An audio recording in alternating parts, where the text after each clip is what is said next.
Shots fired on campus. The last thing you'd expect to hear. The odds of being involved in a situation like this are similar to your chances of being struck by lightning. It's a strange thing about lightning, though. We use it as a way to describe something that seemingly has no chance of happening. But how many of us would stand next to a metal pole during a thunderstorm? I'm Randy Spivey. And I'm Jim Sporleader, both from the Center for Personal Protection and Safety. The possibility of being involved in an active shooter incident on campus may be remote, but the consequences can be catastrophic. That's why it makes good sense for you to spend some time thinking about what you would do if you found yourself in such a situation. It's a sad fact that shooting incidents do happen on college campuses. Because of that, there has been a dramatic increase in preventive measures such as campus-wide violence prevention programs, efforts to identify troubled students, the development of threat management teams, and a major effort has gone into creating and upgrading notification systems and refining response strategies to get law enforcement on the scene faster. But even the best preventive systems can never be perfect. And let's be candid, if lightning does strike, if an active shooter enters your area on campus, it will be unlike any situation you have ever experienced. And in those initial heart-stopping moments, it will only involve you, other students and faculty, and the shooter. The bottom line is you'll need to take direct responsibility for your personal safety and security. You must develop a survival mindset. The purpose of this training is to help you do exactly that. With the proper mindset and the necessary tools, you'll be better equipped to react with purpose and maximize your chance of survival if you find yourself in a situation like this. Survivors make a commitment. They take a personal stake in their own safety and security. They do whatever it takes, emotionally, mentally, to survive a critical incident. They ask themselves the what-if question. How would I get out? How would I survive? What would I do? Where would I go? We know that these incidents are over in a matter of minutes. Most often, they're over before law enforcement is able to respond. Your survival mindset is like a protective shield comprised of awareness, preparation, and rehearsal. Awareness involves taking the time necessary to gain a basic understanding of an active shooter situation. Preparation is asking yourself the what-if questions that will enable you to develop effective response strategies. The last component, rehearsal, is practicing your plan.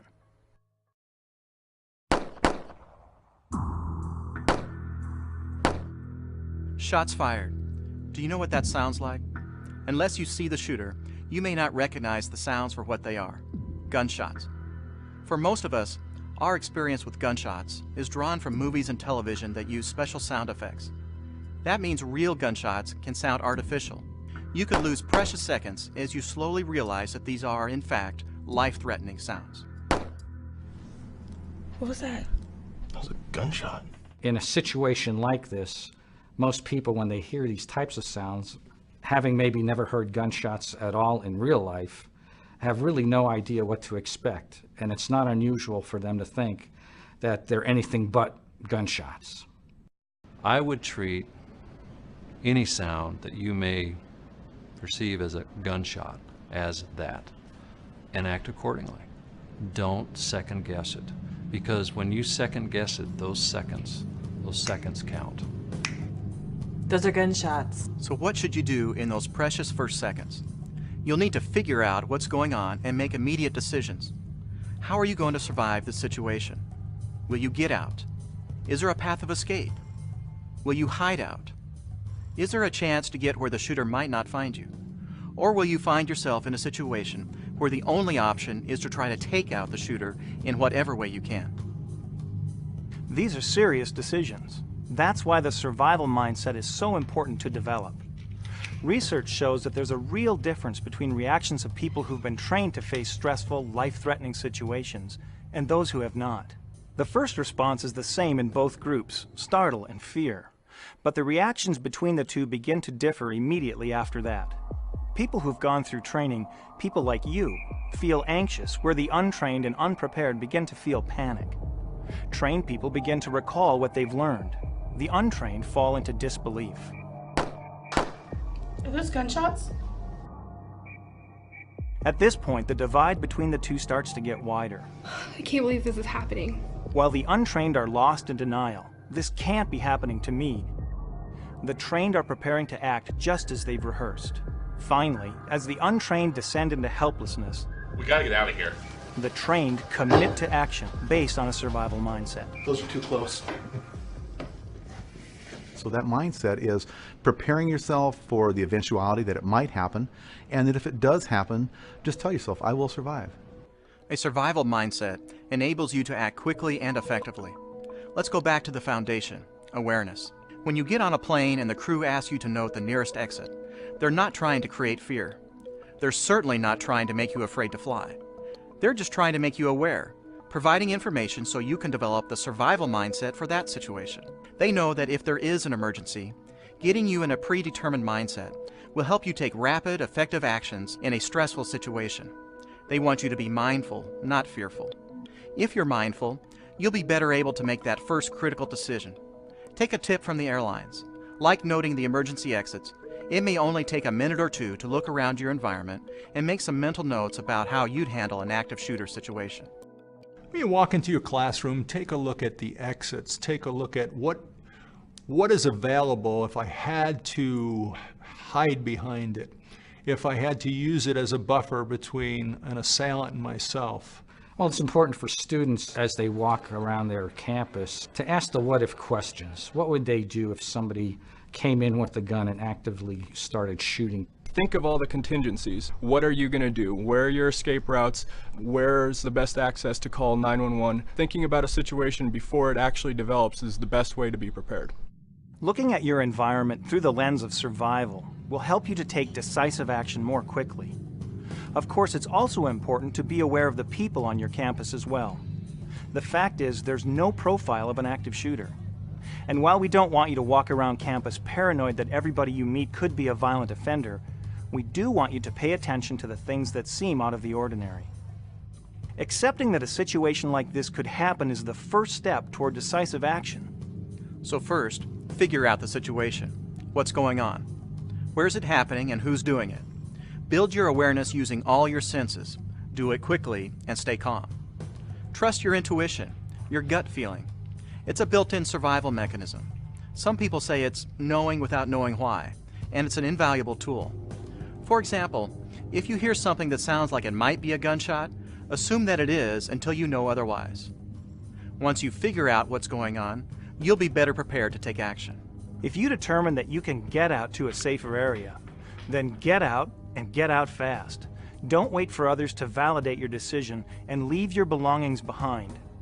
The best way to survive an active shooter situation is not to be where he is and not to go where he can see you. I'm on campus. I'm in Monroe Hall, and there's a guy here shooting people, and he's in a yellow hat.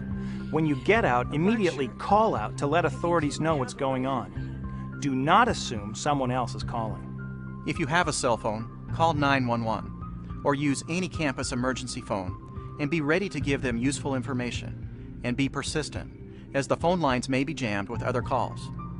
Remember, no matter how good your school's mass emergency notification system is, they can't alert others until someone provides that first critical information. Calmly and quickly tell them where you are and what's happening. In some cases, you may not be able to get out. The shooter may be between you and the only exit, or perhaps you would have to enter the area or the hallway the shooter is using. It might be safer for you to remain in place because you're well hidden and well protected. In any case, if you can't get out, then you must find a place to hide out. Find a place that will keep you hidden from the shooter's view and will provide some measure of protection should the shooter fire in your direction. If possible, avoid places that might trap you or restrict your options of movement. Once you've found your spot to hide out, you'll want to keep out the shooter. Hiding in a room that can be locked and that has plenty of things to hide behind is best. Blockade the door with heavy furniture, even if the door can be locked. If the shooter is nearby, though, just lock the door and get totally silent. Turn off any radios or other noise-producing objects in the room that might alert the shooter to your presence. And don't forget to silence that cell phone or pager if you have one. As soon as you have an opportunity, and without attracting the shooter's attention, call out to 911. If there are two or more of you in the same place, do not huddle together for mutual protection or moral support. Spread out. Those are too close. Spread out. It's much easier for someone to shoot a group of people who are huddled in one place than if they are scattered around the room. Even if you're in a small room, spreading out will give you options and make it harder for the shooter if he does get into your hiding place. When spreading out in a room, quietly talk about what you'll do if the shooter enters. Whichever action you're taking, whether it's get out or hide out and keep out, you should help out where you can. Help others escape as you go. Help prevent others from entering the danger area. If someone near you has a life-threatening injury, if possible, provide first aid and keep them alive. Let others around you know what's happening and try to maintain calm and help them focus on survival. Keep in mind, as events unfold, you must continue to figure out what's happening so you can adjust your actions accordingly. What if an incident begins while you're on your way to class or walking across campus? If someone starts shooting, stay in motion and find protection. It could be a tree, it could be a wall. Anything that will give you some protection while you figure out the situation and see if you need to do more. Classrooms and lecture halls like this are unique to college campuses, and they've also been the location of prior critical incidents. What could you do if a shooter enters a place like this? There might be some opportunities to get out, either through other doors or perhaps a window. But realistically, people in the center of the classroom may not have the opportunity to get out. In that case, your only options might be to spread out, take cover, or take out the shooter. Unfortunately, you may find yourself in the same room as the shooter, maybe even face to face. You have to assume that his intentions are lethal to you, that his presence is a very real threat to your life. If a shooter has decided to shoot everyone he comes across, he'll probably succeed unless you stop him. If you can't hide out and you have absolutely no other option, you may have to confront your assailant. Convince yourself that you have what it takes to survive when your life is on the line. This is a life and death decision only you can make. It's so important to understand that in this kind of situation, anything you do or anything you don't do may involve life-threatening risk. If you determine there's no other option than to take out the shooter, then you must be prepared to do whatever is necessary to neutralize the threat. Before the police get there, it's you against that bad guy, and you need to do everything you can to try to stop him, because you can't just sit and let him harm you or take your life or take your friend's life. To do this, you'll need to become more aggressive than you ever thought possible. This means you either disrupt his actions or incapacitate him. Throwing things, yelling, using improvised weapons can all be effective in this situation. But total commitment and absolute resolve are critical. I'm going to throw this backpack, I'm going to throw this book at him. And then what are you going to do? Well, then we're going to gang up on him. How many are you in here? 140. How many of him? 1. If there are 2 or more of you, spread out, make a plan, and act as a team to overcome the shooter. Once again, you and the group will have to make a total commitment to your action and do absolutely whatever it takes without hesitation. To understand this better, think of the terrorist attacks on 9/11. Up until that day, the conventional wisdom about plane hijackings was that you should be calm, non-threatening, and wait for the plane to arrive at the hijacker's destination. Obviously, that guidance didn't apply to the hijackings that day. In fact, the passengers of United Flight 93 realized this and used a process like we're describing in this program to figure out what was happening. Once they figured out that the purpose of the hijacking was to kill as many people as possible, the passengers took decisive action to neutralize the threat and prevent further loss of life. During my law enforcement career, I had the opportunity to talk to many people who survived critical incidents. And the commonality they shared was a single-mindedness of purpose to survive. No matter if they were physically injured, they were not going to stop. They were not just going to throw their hands up and quit. They were going to see it through. You have to tell your mind that, you know what, I will survive. I will never give up. I will live. There's another possible resolution to an active shooter situation, and that's when law enforcement arrives and takes action to end the shooting. When officers arrive, be prepared to calmly, quickly, and accurately tell them what they need to know. Location of the shooter, number of the shooters if there's more than one, description of the shooter, and number and kind of weapons they have. Police, where's the shooter? I don't know. What's he wearing? He's got like a black shirt and a yellow ball cap on. Do not expect officers to assist you as you get out. Okay, stay here. Their first job is to stop the shooter and end the bloodshed. Law enforcement is trained to go to the sounds of the gunshots and eliminate the threat. If you're in a room and an emergency response team comes in, you must not present a threat to them. Do not point at them or the shooter. Do not scream or yell. Be quiet and compliant. Do exactly as they say. Remember, they have no way of knowing immediately whether you're one of the bad guys or not. Police department, show me your hands! The officers have been taught that hands kill, and they're trained to first look at people's hands. So raise your arms, spread your fingers, and show them your hands as you drop to the floor.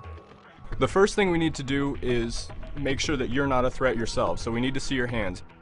They'll know immediately that you're not armed or aggressive. That will help them focus on anyone who is armed and prevent them from mistaking you for the bad guy in a very dangerous situation. Remember, they have to begin by assuming everyone is a threat. Get out of the way! Get out of the way! Go! Don't come running up to us. Don't do anything that we could perceive as threatening. Have your hands in plain view. Be as calm as possible, and then be prepared that we probably won't spend a whole lot of time talking to you because we have to go address the issue. It's important for you to realize there are differences between an active shooter and a hostage-taking situation. The hostage taker wants to use people as leverage to achieve a goal. This is very different than an active shooter, who is there to take lives. If you find yourself in a hostage situation, remain calm, follow directions, and wait for the authorities to resolve the situation. In a hostage situation, you want to exercise patience, you want to be compliant, and you want to give the authorities a chance to reach a negotiated resolution. Historically, the vast majority of hostage situations are resolved through negotiations and end peacefully. But if the situation changes and someone is actually walking around with a gun shooting people, you're in an active shooter situation.